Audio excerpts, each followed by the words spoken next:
There are truths whispered behind closed doors that no leadership book will ever print.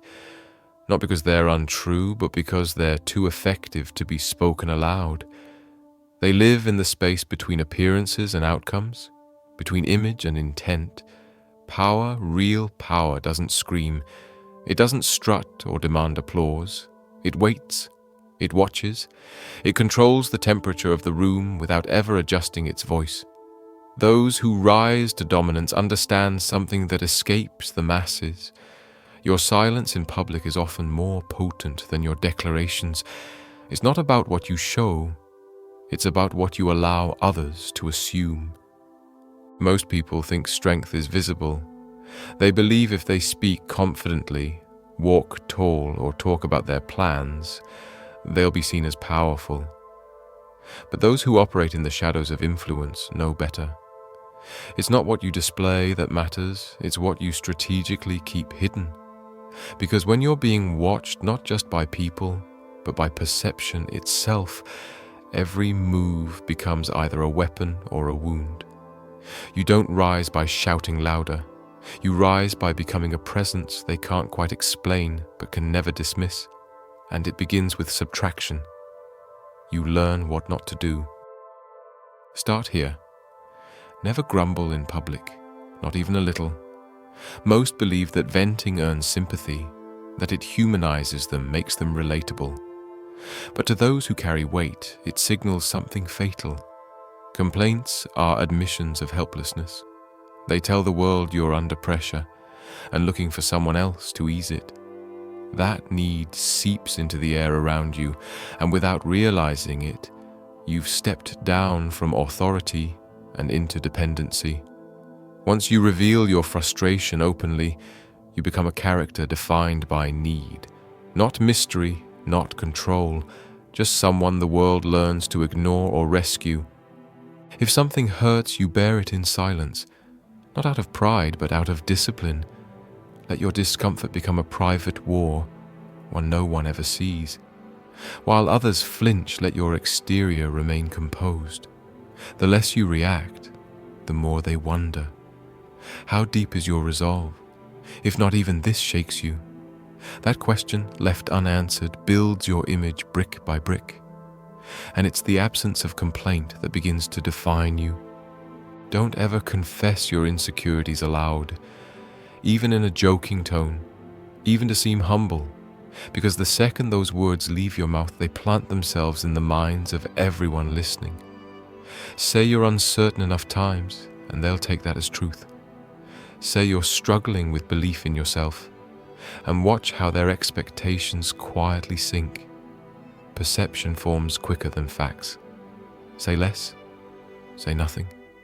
Let your doubts remain invisible. Even if uncertainty simmers under the surface, never let it reach your face. Your body must carry authority even when your mind hasn't caught up. That's the paradox of presence. What unsettles others most is not what you proclaim, it's what they cannot see in you. And when someone refuses to show weakness, others feel it before they understand it. Avoid bragging about your intentions. Let others talk endlessly about their ambitions, about what's coming next, about how they'll soon take over the world. Smile at them, nod, but keep your own direction veiled. When you broadcast your next move, you gain attention, but you also invite opposition.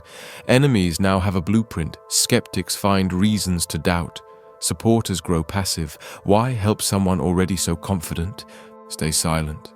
Build in private. Reveal only when the outcome is impossible to ignore. And even then, offer no explanation. Just let the results speak in your place. That silence will echo louder than any promise you could have made. Let their assumptions carry your legend forward while you remain a few steps behind their guesses. Don't take sides publicly in the battles that don't serve you. If there's a conflict, if tempers are high and lines are being drawn, resist the urge to jump in, even if you know who's right. In back rooms, in private, you can offer your insight, but in front of others, stay still, stay watching. The moment you take a visible stance in a petty feud, you bind yourself to outcomes you can't control. You make enemies without strategy. You reveal your alignment before you have the power to protect it. The wise allow others to burn energy fighting. They remember who did what, who said what, who folded first, and then when the dust settles, they step in, not as participants, but as decision makers. Public neutrality isn't fear, it's deferred control. Never chase attention. There's a scent to desperation, and people can smell it long before you realize you're giving it off. Whether it's validation, laughter, or just someone noticing you, if you're trying to get it, you've already lost it. Real presence comes from restraint. It's felt, not forced. When you walk into a room without the need to be seen, that's when everyone starts looking. Let them approach you. Let them initiate. And when they do, offer just enough to satisfy curiosity, never enough to kill it. Influence isn't about being everywhere. It's about being missed when you're not. When pressure mounts, when accusations start flying, when someone challenges your position or tries to embarrass you publicly, this is your moment. Not to retaliate, not to argue, but to remain centered. Most people don't fail because they explode. They fail because they twitch, their voice goes high, their face tightens, their stance weakens. The cracks appear even if they don't speak, and the room notices. They may not say anything, but in that moment, your mystique breaks. Your myth loses a layer. The ones who remain still, however, who respond with breath instead of panic, they become anchors in the storm. People measure their own reactions against yours and feel inadequate. That's how dominance is transmitted. Quietly, without theatrics. Refuse to explain yourself too much. There's a modern urge to clarify, to soften, to preempt judgment with endless words. Resist it. The more you try to defend your decision, the more you make people believe it needs defending. Let them ask questions, offer few answers, redirect. Instead of excusing your behavior, make them reflect on why they expected something different. Let your responses be layered with ambiguity. Maybe you misunderstood. Or, that's one way to look at it. These phrases don't surrender meaning. They shift it. You now control not just the action, but the interpretation. Don't wear rejection like a wound. If someone overlooks you, chooses someone else, or pretends you don't exist, let that indifference wrap around you like armor. Don't flinch. Don't show that it reached you, because once you do, you've confirmed your vulnerability. And once the world senses you're affected, it begins to treat you as smaller. Instead, cultivate a reaction of serene detachment. Let it seem as though they simply removed themselves from your time, your attention, your value. The absence of pursuit becomes its own kind of punishment. And in time, they'll chase the version of you they assumed didn't care. Never launch verbal attacks upward. Criticizing someone in a more powerful position, especially in public, is never about principle. It's about optics. You might be right. They might deserve it. But no one cares. They'll see you as bitter, as someone grasping. And worse, the person you criticize will now see you as a threat. Hold back. Wait. Let their own missteps reveal what you already knew. And when the moment is ripe, when they falter, when their mask slips, then speak. Not with outrage, with precision, maybe not even your voice. Let someone else whisper it into the right ears. That's how influence slips through the cracks, unnoticed until it's irreversible. Real control isn't loud. It isn't about being in every room, dominating every conversation. It's about the way your name travels when you're absent, how others speak of you when you're not present to correct them. You build that not through reputation alone, but through careful removal of weakness and the deliberate projection of power. And once you've purged the behaviors that sabotage perception, you're left with a kind of void, People will fill that void with theories, impressions, assumptions. They will begin constructing their version of you based on fragments and silence. That's when you shift from invisible control to active construction. You don't just avoid being weakened. You begin shaping your presence into something unshakable. Replace complaints with unreadable stillness. Replace admissions of doubt with the kind of quiet that makes people nervous. Let your hardship be invisible. Let your challenges remain yours alone. When others buckle and broadcast, you carry the weight without bending your posture. That stillness becomes a mirror. People see themselves in your calm, and they begin to question whether they could handle the same without cracking. And once they do, you've already won. When the eyes of the world are on you, every breath, every pause, every flicker of your gaze is weighed and interpreted. You're not just speaking, you're being read.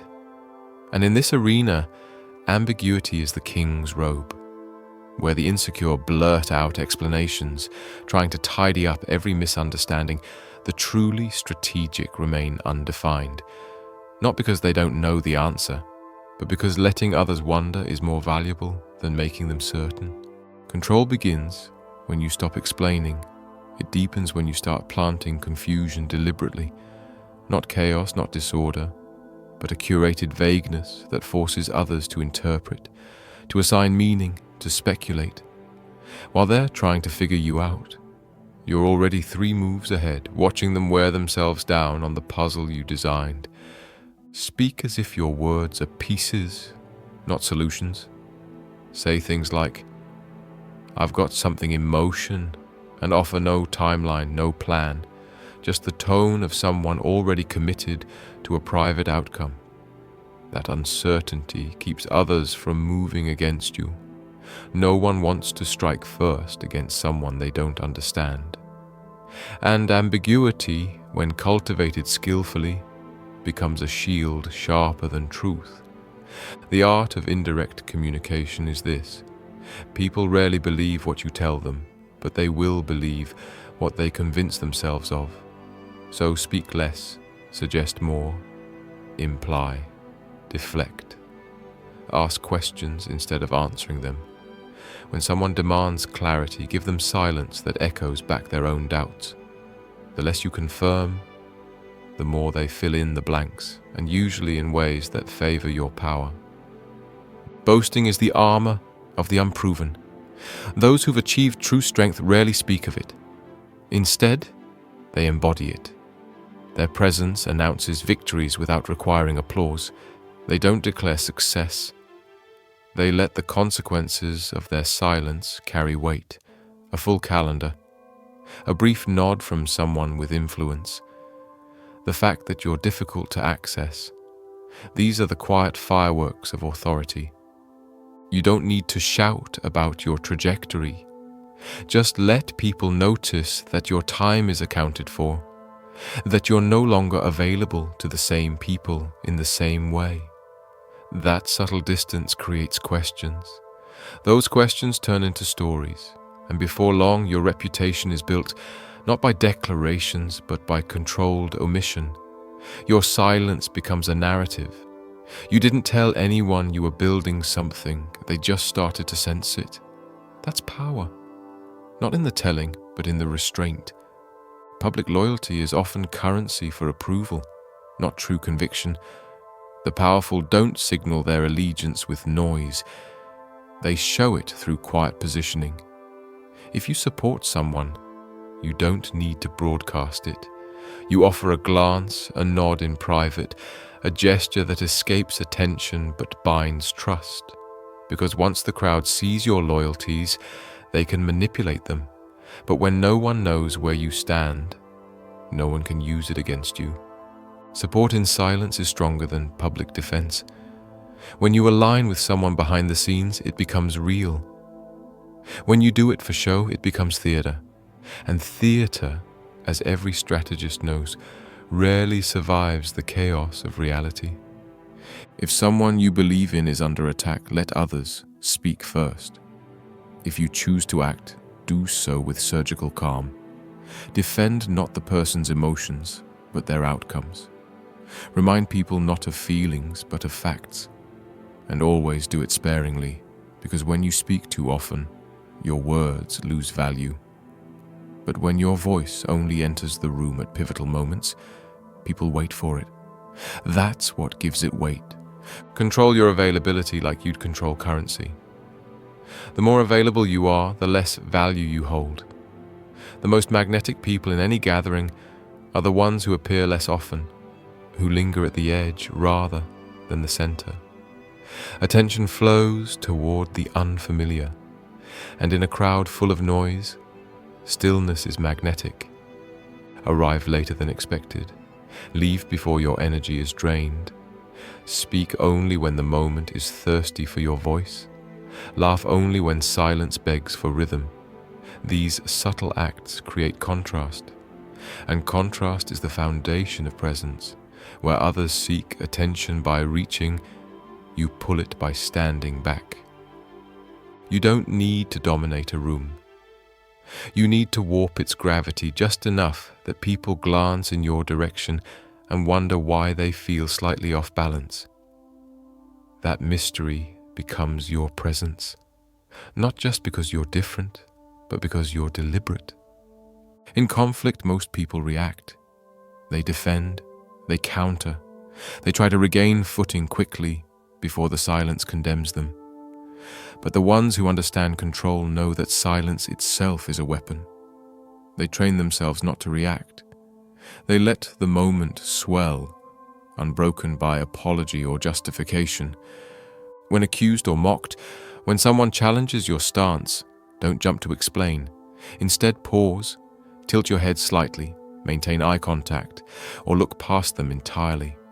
That delay unsettles everyone. The absence of a quick reply forces others to reconsider what they just said. Maybe they were wrong. Maybe they missed something. Or maybe they just revealed more about themselves than they intended. You don't need to outsmart them with words.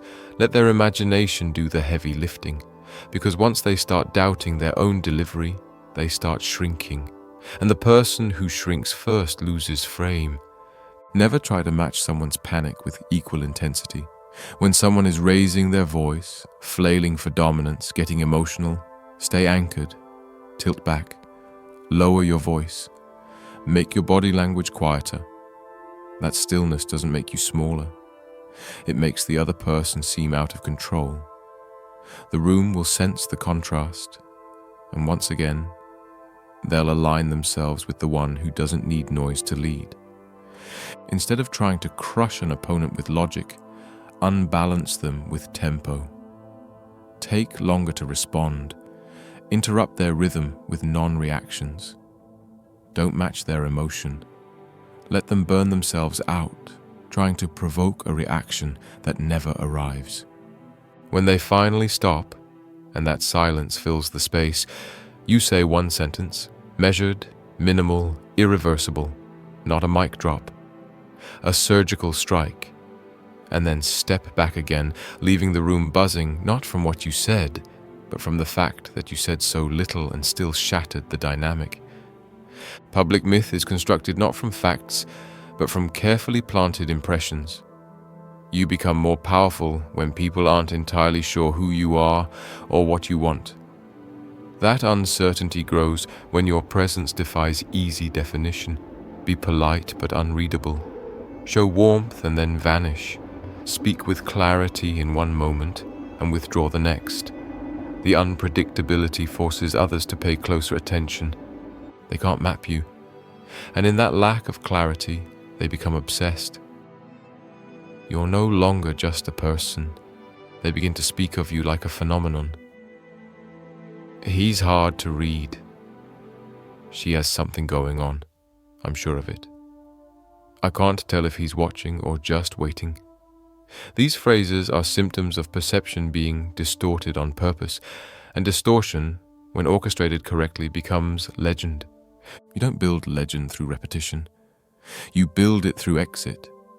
Leave while they're still listening. Walk away when they still have questions. Let your last sentence be a door left open, a phrase that lingers longer than your presence. The mystery is not just in what you say, but in the fact that you left them wanting the part you never said. They'll talk after you're gone, not about your words, but about your rhythm, about your detachment, about why you smiled at the end, or why you didn't smile at all. That echo, that leftover tension, becomes your signature. When someone misjudges you, when they underestimate or ridicule, don't correct them. Don't show offense, just step back. Remove your attention like you're removing a currency. Don't withdraw in bitterness, withdraw in elegance. Let them realize what they lost only after it's gone. The absence becomes haunting. Those who tried to provoke you now find themselves performing harder, trying to reclaim your energy. But you've moved on. The power they thought they had now turns inward, tormenting them. Because they didn't just lose an argument, they lost your attention. And attention, once scarce, becomes priceless. Dissect your enemies in silence. Don't react when they strike. Observe them, track their patterns. Let them think you've forgotten the offense. But in the shadows, catalogue every weakness. And one day, when no one expects it, say the one thing that exposes them. Not with rage, but with composure. Not loudly, but with timing so exact it leaves them breathless. You don't win by reacting. You win by being the architect of their unraveling, and you build that win in silence. Power doesn't require noise. In fact, the more silent it becomes, the more people start fearing its presence. When they can't measure you, when they can't provoke you, when they can't get a read on your motives, they adjust themselves instead. And that's the secret. You're no longer responding to the room. The room is reshaping itself to accommodate your existence. There's a point in every game where the rules stop mattering and the atmosphere becomes the real battlefield, where words dissolve and glances carry daggers, where presence replaces argument. The people who win at this level aren't shouting, they're watching. They're sculpting silence, not filling it. They've learned to dominate without stepping forward, to command without raising their voice. They move so minimally it feels like gravity shifts around them. That's when you stop being a person in the room and become the orbit. Most people spend their time trying to be heard. The truly dangerous ones speak only to cause silence. Every phrase they choose is calibrated to unbalance, to confuse, to implant a thought that blooms long after they've left. They understand that the human mind obsesses over what it doesn't understand. So instead of explaining themselves, they speak in shapes. Their words hint. Their pauses demand interpretation, and people fill in the blanks with awe, with fear, with speculation. That's your new weapon, implication over explanation. Let others try to impress with paragraphs. You plant a single line, calmly delivered, that keeps echoing in someone's head for days. Not because it was loud, but because it struck a chord they didn't expect. A line like, "You'll understand when it matters," or, "Not everyone deserves an answer." You say it and walk away. Let the silence carry your message further than volume ever could. Begin crafting your identity around what you don't say. Make restraint your signature. In public, you're not building relationships. You're curating mystery. Your silence should be strategic, not vacant. You're not avoiding connection. You're shaping curiosity. Leave questions hanging in the air. Look as if you're always watching, calculating, reserving your energy for something they'll never see coming. But this level of stillness must be paired with perception. You can't just disappear, you have to leave fingerprints, barely noticeable, but undeniable. You want your absence to ask louder questions than your presence ever could. How do you do this? You exit when others lean in. You arrive when least expected. You don't speak first, you speak last or not at all. And when you finally do, it feels like a verdict. A single phrase dropped with perfect timing does more than a speech. It doesn't just win the moment, it rewires how people remember you, because they don't quote long talks. They replay the sharp lines said at the exact second everyone else was unsure. That's power, not in the noise, but in the echo. Watch everyone. Let no one know you're watching. Your real advantage is how well you see what others try to hide. Who's performing? Who's chasing relevance? Who flinches when you make eye contact? Your gaze is not for decoration. It's a weapon. Use it to dissect. And when the moment calls for it, just stare. Long enough for the other person to feel exposed. Not intimidated, not angry, just seen fully. That's what shatters confidence. Not volume, not words. Being watched with calm certainty. Other times, deny them your gaze entirely. When someone beneath you tries to get a reaction, don't even look. Not out of arrogance, out of surgical detachment. It turns them invisible. The room sees it. You didn't acknowledge, you didn't retaliate, you simply erased them with absence. That's hierarchy without a word. When provoked, don't compete. Redirect. Let them burn their energy trying to win the battle. You don't participate. You set the pace. If they come with sarcasm, you smile with no amusement. If they challenge your opinion, you pivot. That's one view. No defense, no escalation. Just a gentle sidestep that leaves them flailing while you remain perfectly composed. Eventually, people stop aiming at you, not because they like you, but because it feels futile. They realize your tempo is unshakable, that no matter how they provoke, you don't take the bait. And when you control the emotional rhythm of the room, you control the room. Craft stories around your absence. That's the most potent form of power, the legend built when you're not even in the space. When someone says your name and the room shifts. When people wonder what you're working on, even though you haven't said a word. This happens when you limit access. When you don't speak often. When you let others bring up your name, not because you pushed it, but because you left just enough mystery. Be just out of reach. Not unreachable, just difficult to pin down. Leave a conversation with a phrase like, "I've got a few things on the horizon," and nothing more. Show up late to an event. Leave before the noise peaks. Say less in meetings. Offer short, decisive responses when everyone else is scrambling for impact. Your restraint creates space. And in that space, legend grows.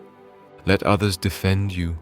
Never explain yourself when accused or misunderstood, because the instant you do, you validate the premise. Silence isn't surrender, it's a test. When someone attacks you in public and you remain still, the room waits. They want to know. Will anyone rise for you? If you've built properly, someone will.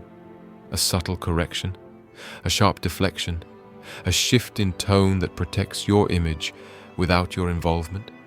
That's when you know you've become something larger than a person. You've become an idea worth guarding. To achieve this, your language must be quote-worthy, your moves memorable. Say things that people borrow later, behave in ways that others use as benchmarks. He didn't even react. She left before they could finish. You become folklore in real time, but none of it happens if you explain. Let people struggle with your silence. Let them adjust around your presence because it's easier than confronting it. Master the ending.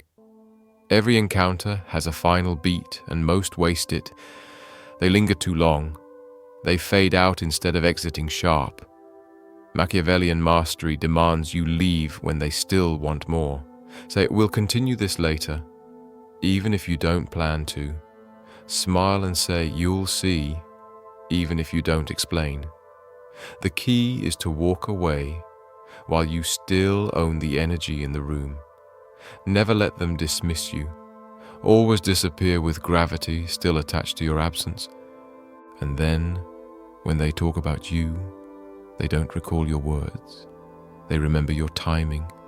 That's how memory becomes legend. Not through information, but through sensation. You make people feel something they can't define. That unease becomes awe. That uncertainty becomes reverence. But here's the pivot. Presence alone is passive. It's defensive. It protects the image. True power begins when you deploy it. Quiet confidence is the chambered bullet. Precision is the trigger. The goal isn't just to be untouchable. It's to destabilize others with calm efficiency. You walk into a room and, without saying anything, make people question whether they belong. Not because you're rude, but because you're calibrated, deliberate. You don't rush. You don't react. You observe, and you unsettle. This is where silence becomes more than armor. It becomes bait. You let someone try to provoke. You meet it with stillness, a stare, a pause, a nod with no words, and they start unraveling. They talk too much. They try to explain their insult. They get nervous and add more words to cover it up, all while you say nothing, and everyone watches them expose themselves while you stay perfectly framed. You never had to strike. You just created space for their collapse. Answer questions with questions. Don't give away information. Demand it. If someone presses you on your intentions, ask why they're so interested. If they want to know your next move, suggest it wouldn't be strategic to reveal. The moment they have to explain themselves to you, you've shifted control. Now they're performing. And you? You're watching. Learn the art of micro movements, the small, precise signals that communicate volumes. A single smirk after someone boasts. A long blink after someone tries to impress. A still posture while everyone else fidgets. These are signals. They tell the room, you're not affected. You're not competing. You're beyond that. And people notice, even subconsciously, because deep down everyone is seeking someone who's already figured it out. Praise upward only when it's a strategy. Never flatter randomly. Never seek favor. But if someone powerful has influence, offer them a line that protects their ego while positioning you as valuable. Something crisp. His instincts are always 5 seconds ahead. She never wastes words. Keep it sharp and say it where others can hear. Now you've attached yourself to power without seeming needy. You've become part of their self-image, and people protect what flatters them. Track everyone. Even when you're the one being watched, watch harder. Who's threatened? Who's copying your posture? Who stops laughing when you stop smiling? Every room tells a story if you look close enough, and the person who sees it all while appearing aloof, that person rewrites the story from the shadows. If someone disrespects you, respond with erasure, not rage, not bitterness, just subtraction. You stop giving them eye contact. You stop replying. You pivot to someone else mid-conversation, and that absence hits harder than any rebuttal. You're not rejecting them. You're removing them from your mental landscape, and they feel it. The audience feels it, and suddenly the power dynamic shifts without a single word. Leave phrases behind like pressure mines. A line here, a glance there. Things they remember but can't decode. Say something like, "Not everything should be said out loud," and let the silence devour the room. Don't over-explain. Don't wink. Just let it hover. The more they think about it, the deeper the roots grow. That's how you stay long after you've left. Not in presence, but in echo. Become a contradiction. Soft voice, sharp mind. Calm eyes, deadly calm. Speak when silence becomes unbearable. Laugh in a room full of panic. Say nothing in a moment of drama. These unexpected pairings unsettle people. They break patterns. And pattern disruption creates fascination. People can't figure you out. And that's exactly the goal. You're not just someone with power. You're a question no one knows how to answer. You're the moment they replay, the gesture they mimic, the stillness that lingers. This is not about ego. This is about evolution. Where others play the game by the rules, you become the game itself. Quiet, unreadable, precise, present when it counts, absent when it echoes loudest. Because in the end, your power won't be remembered for what you said. It will be remembered for what they felt around you and could never explain.